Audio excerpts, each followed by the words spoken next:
Stan, here we are. Not having much luck recently. Videos. I've just done this video again. It's just what happened. Cat invasion. I don't mind cat invasions, but not when they knock the bloody camera over. So anyway, starting again with Cat there at the bottom, minding the business. So, where were we? Starting again from scratch. First of all, I'd like to if you're wondering about the angle, there is a reason for this in the darkness, because it's getting dark outside. I've got lighting issues up here. I would like to thank Steve-O of World War II German Militaria. He sent me a load of books, but in digital form. So I put them on my Kindle. So they're all sorts of reference books for Steve-O's channel, World War II German Military. If you haven't checked it out, go and check it out. He's mainly a World War II German collector, as his channel name suggests, although he does collect other things. And he sent me these books in digital form, so it's the good reference books for collecting in the future. And with you in mind, Steve-O, I'm watching the rugby, and Wales are winning 20-6 to Australia. 20 points to 6. Even though I'm an Australian citizen, I've got a whole Australian passport. I've got a Welsh grandfather. I had a Welsh grandfather, so come on, Wales. Right, so back to the Militaria. What does Stalemate stand like? Light refreshments, DDRT, of course. Talking crap. Collecting steel helmets and headwear. Binoculars. Well, we do like a binocular in Stalemate Stan's collection. Mind you, these Zeiss Sport Tours. My favourite go-to binoculars, because they're only handy size. I got about £80 in these because I bought them. They needed restored. I got them restored, and the ocular adjustment in one of the eyes, it's already gone. It's on the way out. So it just goes to show you they're nearly 90 years old though, but they're still a good pair of binoculars. What else does Stan like? I have about 30 flags, I think. So this is the latest one. There you go. I didn't know how to really display this. I have 30 flags. I have vintage ones like the old French one here. I have quite a few reproductions. I have modern ones that are like a panel, like this panel made. So what is this then? So this is the Red Ensign, or the Red Duster. It's his nickname. I'm not sure where the nickname came from, to be honest. Maybe just looks like a dusting cloth. I don't know. I couldn't find that out on the internet in the 5 minutes research I did. So the Red Ensign. So it's the civil ensign for the Merchant Marine of United Kingdom and Northern Ireland. And this version here is from 1801. And I've got a few notes, just having a little look down there. So after 1707, a version of this till 1801. The Royal Navy actually used it until 1864, but they also used the white ensign and the blue ensign for various reasons. I think one of them was under a sort of independent command or whatever. I'm going to go too far into that. Then it was decided in 1864 to use the white ensign. And these can be plain, as is this one, or have what is called a defaced version, which means not defaced like torn to pieces or scribble all over it, although maybe an emblem or something on there.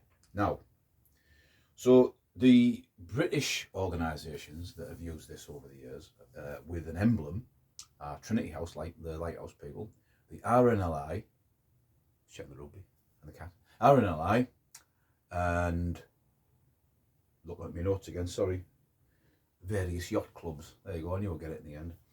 And so other countries, territories around the world, obviously Britain had an empire, big influence.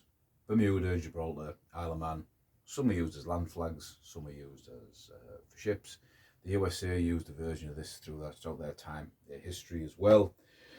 Maori tribes have a habit apparently of writing their tribe across a flag, and I think it was 1981 it became like law that they could do it. Before that it was frowned upon, I believe. Do correct me if you think I'm talking crap, but I always do anyway, but that's what I read on Wikipedia. Anyway, so I have seen this flag with the Southern Cross on, so like an Australian flag, but it's red, and I've seen it on sort of recruitment posters for World War One, and I always thought it was just I don't know whether I thought it was the Australian merchant fleet, or it was just a version of the Australian flag. Apparently, from 1901, which was the Federation of the Australian States, because before that, Australia was not a complete country. It was individual territories with all their own laws, tied to Mother England, if you get me. So the Federation of Australia was 1901, so it became a country in its own right, if you understand my meaning. But from 1901 1954, you weren't allowed to fly the blue Australian flag. You don't know what that looks like. I think I've got one over here somewhere. I've got a lot of Australian flags. I haven't got one over here. I think they're all downstairs. But you could fly the red one with the Southern Cross on. So, but then 1954 they said, yeah, no problem, everyone can do it. And where are we? Right, we've done all that bit. Better take a light refreshment. I mean, it's not even dark yet. Is it all right to have a light refreshment Saturday afternoon when you cat man? Don't tell the wife. She won't be very happy when she comes home anyway. So I put the log burner on. I've shot a load of coal on it, trying to beat the cost of living crisis. It sends dust everywhere in the atmosphere. He doesn't like it.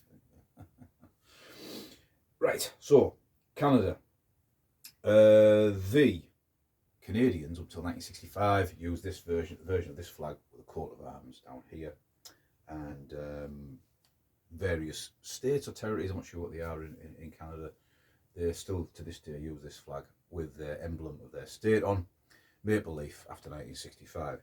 Now, I do have a less than hilarious story about Canada and this type of flag. 20 years ago, 20 years ago, me and my friend and our two respective wives went to Canada. I've been to Canada a couple of times. We went on a tour. We did both sides of the country, every night different place. And we rocked up at this place where there was a bar attached to the hotel, and being the type of people we are, is very similar to me, we decided on having a light refreshment, a DDRT or 5. Our wives had gone to bed, they had enough of us, and above the bar there was an original World War II Canadian flag, and we were both playing rugby at the time, we had our rugby shirts on. Now there is a tradition with rugby types to swap shirts, you know, like you say football at the end of the game, when you go on rugby tour or you go abroad anywhere. When I used to wear rugby gear all the time, you might see someone in a nice rugby shirt from New Zealand, hey, swap. It's one of those things. And me and my friend decided that we'd ask the barmaid, who's that flag? Who's that flag up there? And she said, oh, I don't know, I think it's just part of the furnishings. And I said, well, I'll take this rugby shirt off now, and I'll swap you for that. You can stick my rugby shirt behind the bar with my hometown on and all that sort of carry on. Very precious to me. And she was actually going to get a pair of ladders to get it down. Now, we were drunk, and we probably shouldn't have done it.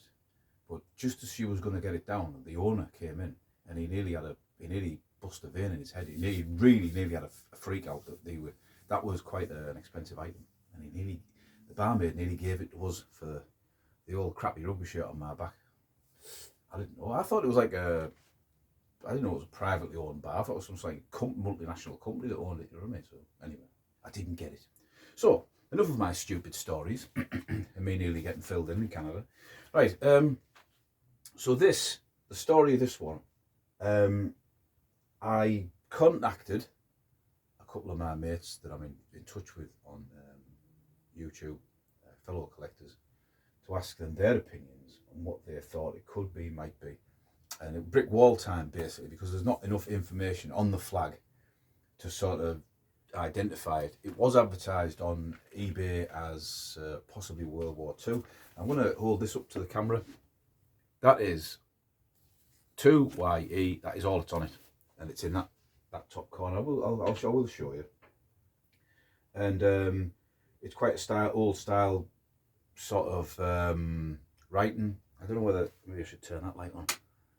That's just going to blind you. Oh, no, well, I'll try. Right, I've done me talking a bit, so you can maybe move a bit closer. Move a bit closer. Come on. Walk towards Stan's attic room. So, as you might be able to see, it is very old. Very old. Can you see that? It has got age to it. It has been either chopped at the bottom or it's just worn away. I think it's been chopped, I do. And there was some loose stitching when I've took it outside to wear it off, as if it had been held, like the French flag here, like on a ceiling, and it has got drawn pin marks on the top where it's being held up by drawn pins, which I know people say is a big no-no, but sometimes how do you display things? You know, it is very difficult. There is a central seam all the way down it, and I will try and hold it up to the camera so you can see the material. Can you get that? And the panel work on it, again, very nice. It absolutely stunk. I mean, really stunk. I mean, not even like, I know when you get certain things, when they really stink, you think, yeah, genuine. You can't really fake that. I suppose you could, but you know, you sort of had a feeling it's genuine. The toggles on there as well. You see that? And the toggle rope, it just seems old, like more like a hemp rope than a modern type. I'm not going to do a burn test on this because I believe it is real. A few holes in it, as you can see there. Maybe a bullet hole off a Stuka when they were on the Murmansk convoy or something like that. You never know, do you? But all in all, it's got the reinforcing in the corner, and I will show you the 2YE. 2YE. I think one of the lads asked me if it was 2YR, but he wasn't sure why. I don't think he was sure why. But there you can see the rope. That's not modern. That's not modern at all. And on the back, you see where it's been held up by drawn pins for a lifetime. Now there is here. Actually, I thought I couldn't see it.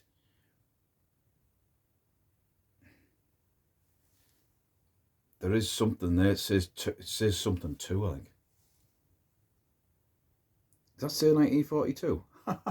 Does it? I don't know. I'm holding it in the camera there. It looks like it says 1942 to me. It might not. I don't know. There is that. And I thought there was another mark somewhere else, but it's very hard to say. It's very hard to say. But that does look a bit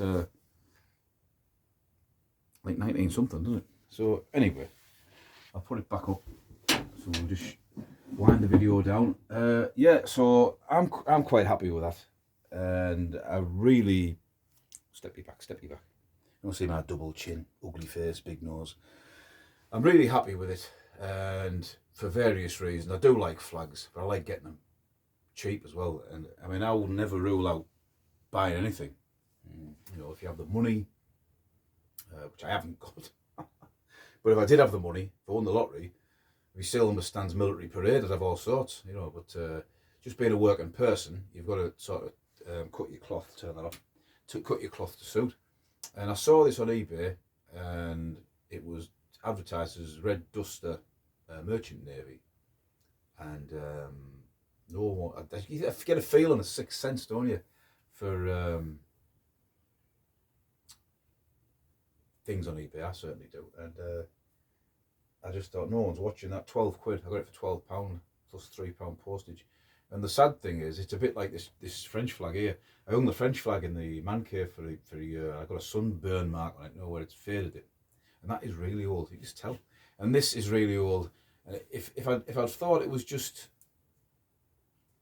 maybe 30-year-old, I'd stick it on the ceiling with drawn pins. I don't know what to do with it now. It seems like quite a bit of a, I don't know. It seems too nice to do that too, but I probably will. There's a few more holes in here. My friend, the old rugby mate, came round last weekend for a DDRT in the man cave, and he's a bit of a collector himself. And he says, "Get the jeweler's loop. You know your jeweler's loop, your little magnifier. Get that. Let's have a look." And we looked at it under the jeweler's loop, and the stitching work. It's I compared it with a modern one, the modern Union Jack I've got in there, which is a panel flag just like this. All the holes are identically spaced. You can see it's been done on a machine that, you know, does it properly. And this is different. It's like overlapping on each other, a bit like an old sort of like Hessian sack, if you understand what I mean. So yeah, I think it's got age. Wouldn't surprise me if it was World War II, but it wouldn't surprise me if it was older either. So shame it's been cut down, but you know, maybe I probably wouldn't have got it for 15 quid otherwise. I did see one on eBay not long after I bought it, and not eBay, like an auction room, went for 115 quid. So it's just hard to tell. the age of these things sometimes. But it is a very, very welcome addition to Steel Mustangs collection. And what I did the other day when I was out, which I will do a review of, but I'll show you up now. Went into a little antique shop, paid the going rate, £4 each. Coastal Command, which will go with the Coastal Command binoculars. And there you go, Merchant Men at War, which we'll have a look at at a later date. And I do have some repro Merchant Marine posters in the Man Cave Light Refreshment Time 2013. Oh, Steve, they're catching up, the Aussies. Can't be having that. So yeah, I'm sure I've missed something. There's something in the back of my mind which I'll remember after I've downloaded, uploaded the video. So yeah, again, thanks to Steve O, World War II, German military. Check his channel out. He's got more subscribers than me. I'm saying that for. But he's a good lad, and he's certainly helped me out with some of them books, and I'll be able to research more. I don't do research. Well, I'll be able to now. All them books off Steve O. That's top drawer. And this is a World War II, or earlier, or later. I wouldn't think it's later. If it is 1950s, because processing, manufacturing in the 1960s changed very much in this country, and I think it's earlier. And it is very nice. It's very rough on the hand against. Is that one rough? That one's quite smooth. I don't know. Maybe someone out there will know who's more of an expert on flags than me, and that's nearly talking for 17 minutes. And really, if you chop down the video, 75% of it is me talking rubbish, as always. So that's me flag. How much in the rugby? And this is Stan. 17 minutes. I will see you later. See ya.